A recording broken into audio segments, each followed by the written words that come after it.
Нью-Йорктон келер замат эле Баткенге жол тарткан дүйнө чемпиону Айсулуу Тыныбекованы алгач облус башчысы тосуп алды. Жолугушууда Абдикарим Алимбаев Айсулуу Тыныбекованы спорт жаатында жетишкен ийгиликтери менен куттуктап, өз кезегинде чакыруусун кабыл алып, облустун жаш спортчуларына колдоо көрсөтүп келип бергендиги үчүн ыраазычылыгын билдирди. Баткен областына жетишиңиз биз үчүн өтө чоң сүйүнүч. Биздин Баткен жаштарды, спортсмендерди колдооңузду билдирет. Ошондуктан Баткен элинин атынан ыраазычылыгыбызды айтабыз. Кыскача расмий жолугушуудан кийин Айсулуу Тыныбекова Лейлек районундагы Максат айылынын, андан соң Баткен облусундагы Аксай айылынын жаштары менен жолугушту. Тажикстан менен чектеш жайгашкан бул эки айыл апрель айынын соңунда тажик аскерлеринин куралдуу кол салуусуна кабылган. Мындан улам жаштарга ар тараптуу колдоо көрсөтүп, билим жана спорт жагынан дем берген дүйнө чемпиону өз өнөрү менен бөлүштү.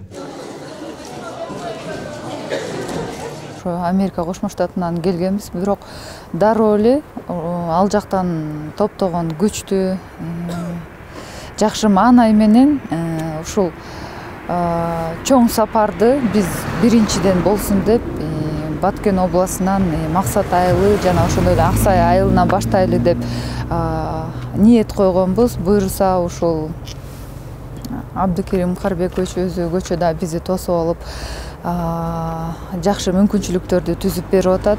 Буюрса мен ойлойм, биздин максатыбыз ишке ашат. Баткенге болгон сапарынын экинчи күнү Айсулуу Тыныбекова Баткен шаарындагы Жоомарт Бөкөнбаев мектебинин окуучулары менен жолугушту.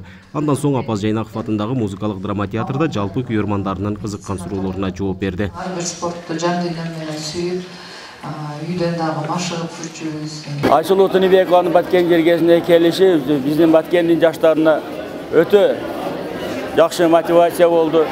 Айсулуу кызыбызды көрүп, жаш кыздар, балдар бардыгы күрөшкүсү келди, чынын айтсак. Чындап айтканда, Айсулуу Олимпиадада күрөшкөн маалда не только кыздар, даже чоң аксакал кишилер да күрөшкүсү келип кетти. Кыз келиндер күрөшү боюнча дүйнөнүн эки жолку чемпиону, Токиодо өткөн дүйнөлүк олимпиаданын күмүш медалынын ээси Айсулуу Тыныбекова Баткенге болгон сапары жылуу маанайда өткөнүн билдирди. Алгачкы жолу Баткен жергесине келсе да, элинин жөнөкөйлүгү, кичип эйлдиги менен эсте калганын айтат. Баткенге биринчи жолу келип атам. Ушул сапар менен биздин ою пикирибиз менен максатыбыз эң негизгиси жаштарга багыт көрсөтүү иретинде келгенбиз. Биринчи жолу келип атам. Аба ырайы дагы аябагандай ачык. Мен ойлогом суук болуп калат го деп. Бирок жылуу, күздөгүдөй эле аба ырайы экен. Эли болсо аябагандай карапайым, жөнөкөй, кичипейил эл экен. Бардыгына ыраазымын.